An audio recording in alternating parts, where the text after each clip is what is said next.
your book with Howard Gardner just recently came out called The App Generation. Can you give us a quick rundown what it's all about?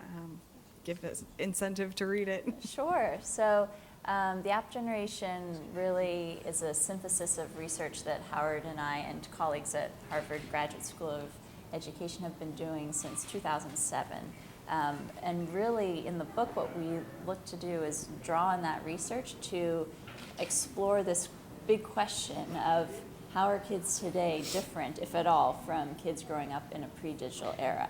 And to focus that big question, we look in 3 areas of young people's lives that are particularly important to them. So their sense of identity, their intimate relationships with other people, and also the way they express their creativity. So we call those the 3 I's of identity, intimacy, and imagination. And imagination is our I word for creativity. So in the book, we explored the 3 I's, and we look at the role that digital media has played in those 3 areas of youth development.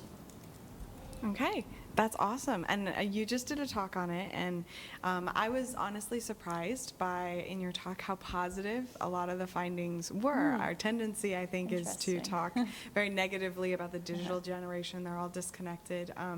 So can you talk about some of the kind of positives, the good things that you've learned about this app generation? So I think as Howard and I were writing this book, he tends to be a little bit more pessimistic and I tend to be a little bit more optimistic. So I think when I'm giving the talk, I definitely emphasize the positive aspects. But I think for me, one of the most positive findings from our research is around the intimacy and connection. And there is a lot of talk about how kids are, they've lost their interpersonal skills and ability to communicate face to face. But there is, I can see where that concern comes from. But in our research, we found a lot of evidence of how young people really use social media to connect with other people and to develop their existing relationships and also to meet new people. And one thing that I find particularly exciting is how kids who, in a pre-social media world might have really struggled to find people who were like-minded and who shared their interests, they can actually now very easily find people who share their interests. And so one of the projects I'm working on right now is looking at teens who are fan fiction writers. And they talk a lot about how, well, in my school, people think I'm weird for writing fan fiction, but I find these communities online and I get so much support. So I think that's a really positive development. And actually that piece ties into the creativity piece and just how kids have so many different tools now to express themselves creatively. They also have a lot of different audiences that they can share their creations with, which is also a new development. I feel that as a student, as a teen, the issue of self-esteem of teenagers have become an even more pertinent issue to the society. Well, while I'm not too sure whether it is something that is specific to our generation or whether that's something that's been all the time, except we've been more active on the virtual community, I'm not too sure. But do you think technology is doing us teens a favor, or do you think there's a negative impact on the development of self-esteem? What's your opinion? That's a good question, and that's something I do worry about a little bit, because a lot of the teens I talk to, and particularly girls that I talk to, they talk about how they have this uneasy feeling when they look at the posts on Instagram and Facebook and Twitter of their friends, and they see very glamorous pictures and they see their friends having fun. And then they compare that to how they're feeling inside, and they're feeling insecure, and it just kind of reinforces that feeling of insecurity. And so I do worry about this constant, and it kind of ties into this packaged self and really putting out the best version of yourself on these social media platforms. One result of that is that the people who are viewing those perfect selves feel like they don't measure up. And then, also with peer groups, if you find, and this is very important in middle school, who's in the clique and who's out of the clique. And so if you post a picture of a group of friends who are out having a good time, and then the one friend who wasn't invited sees, all of a sudden that becomes really public, and really it hurts a lot. When I was in middle school, that happened as well, feeling left out of something, but it wasn't so publicly displayed. So that aspect I do worry about.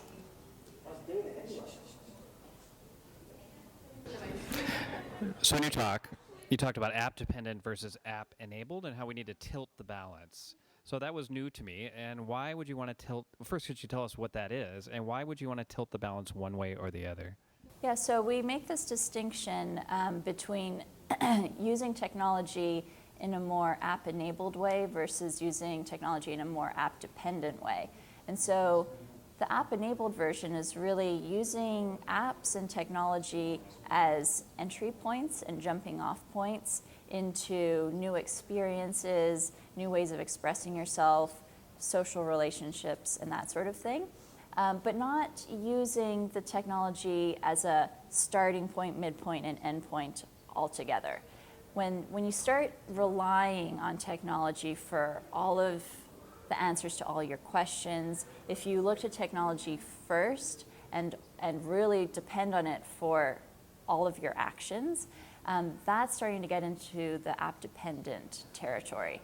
And it's sort of downloading or offloading your human agency to technology rather than relying on your own instincts and your own judgment to navigate your world. So that's the distinction that we're making. And so we're really concerned about what can we do as teachers and parents to tilt the balance toward app enablement. So helping kids to use technology in a way where they're still in control. The technology is not in control. And so they understand how it works, and they understand how to modify technology, modify apps into different media, and actually be able to explore the world with technology, certainly, but not relying on it completely.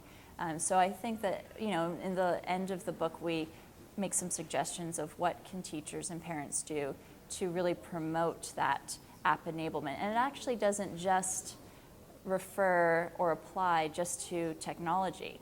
You can live your life in an app-enabled way just by, exploring your world, engaging in activities that are non-constrained, very open-ended. So teachers, whether or not they're using technology, can emphasize lessons and experiences for kids that are open-ended. So it's very much aligned with a constructivist model of education. No, but the developers of these apps want people to be app dependent. So is it just simply an uphill battle that the more emphasis or effort you put into making people app enabled, the developers will simply find ways to trigger your brain to become more addicted to it and thus app dependent? Is it hopeless or is there hope? Well, I actually wouldn't say that app developers necessarily want you to become app dependent. They want you to use their apps, but I don't actually think a lot of them think about this distinction or give a lot of thought to how people relate to their apps. They just want them to use them. So actually, I think that a lot of developers, and actually at the University of Washington, where I'm a professor, in the information school, we are training the next generation of developers and app developers, technology developers. And one thing that we really do emphasize is think about how your designs and creations are going to be used, and think about that in a moral and ethical way, and design for that. So I think there is definitely room for that, and I think a lot of designers are actually receptive to that message. So you also talked about the fact that your tendency towards being app enablement, app dependence, is maybe not a generational thing.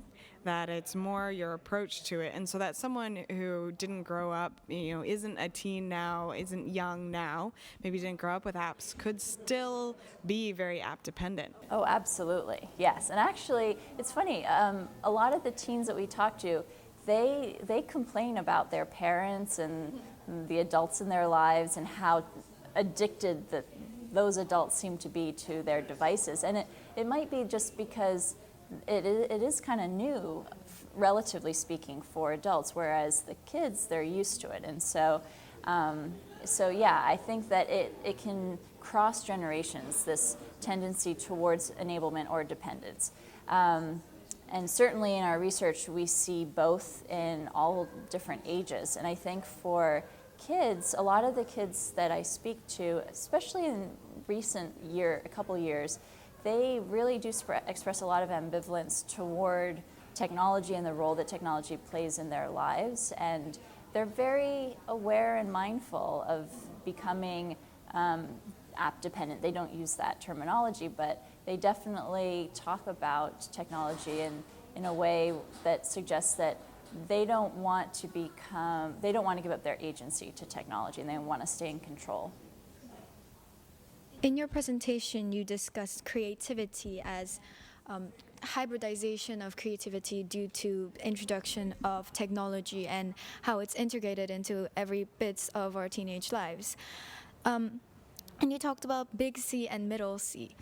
So my thinking process when you mentioned those were that can't several middle C's move society forward as well? Because you said we don't have those big C's that make groundbreaking changes anymore. And what I felt was that perhaps the introduction of several little middle C's itself was a big C to the society. So could you speak a bit about that? Yeah, sure. I mean, it's certainly possible that if you have enough middle C's, it'll create a change.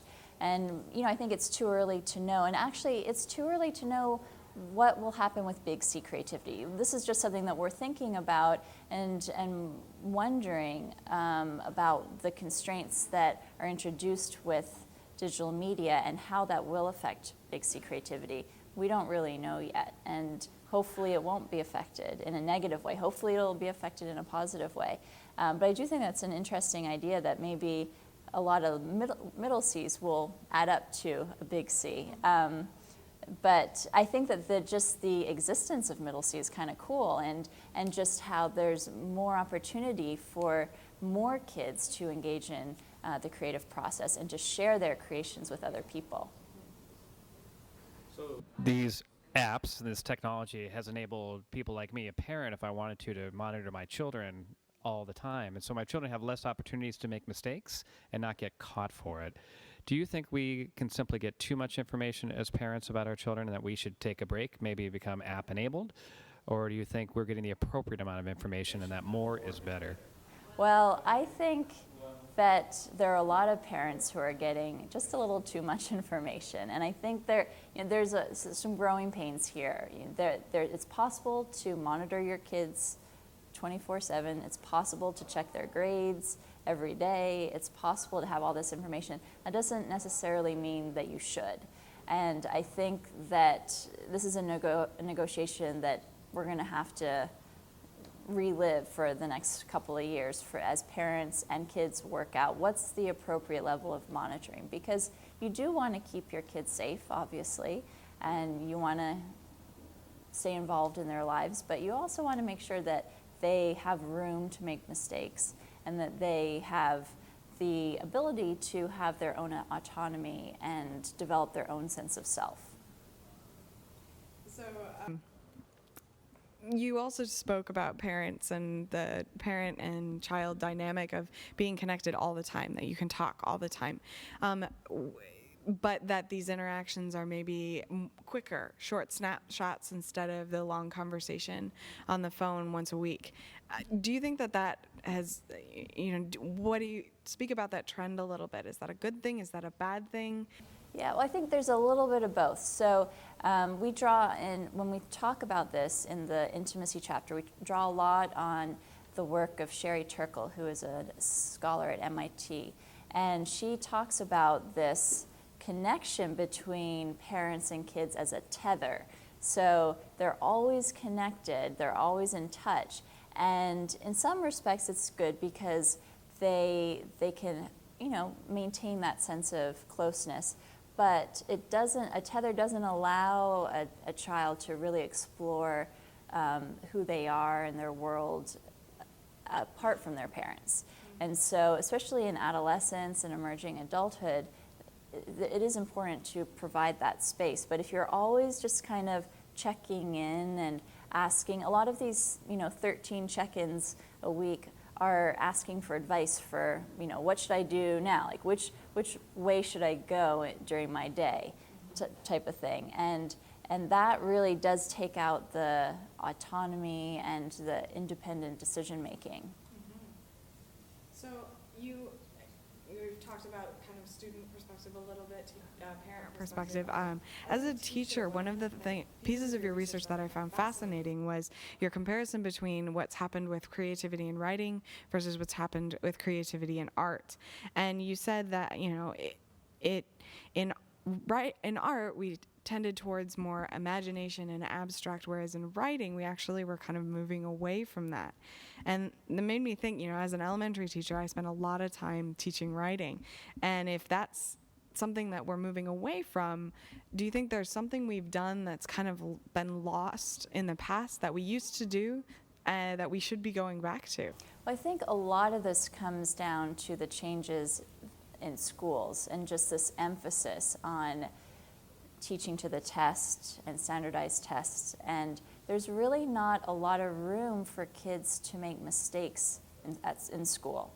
And across all of the 3 I's and throughout the book, the one overarching theme is this movement away from risk-taking.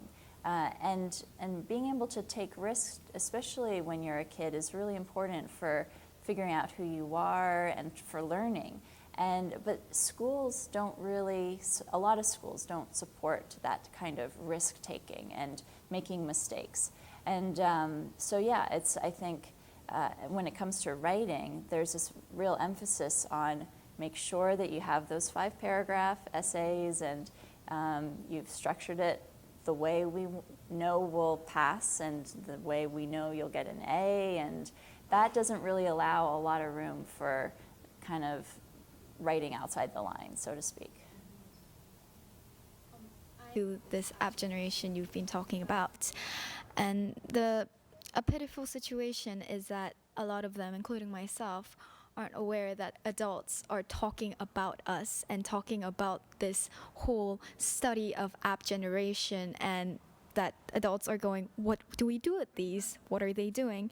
So imagine if those people from the app generation were listening to this. If you had any piece of saying you'd like to deliver, what would it be? Yeah, well, I actually, you know, I do in my work do a lot of talking to teens and really listening, and they often will bring up a lot of the issues that I've spoke about today themselves without any prompting from me.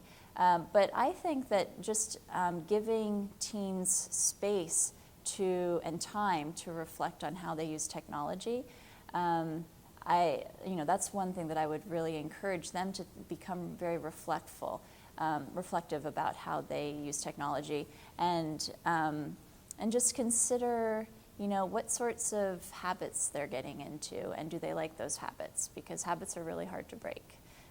So I think just being very mindful about the technology use is really important. So this is our last question for you, and kind of piggybacks on what the previous question about, you know, students listening to this. So you've said it's really important to make those mindful decisions, and I think all of us feel that parents and teachers, those are the people who are supposed to be kind of guiding that decision making. How would you suggest to parents and teachers to go about doing that?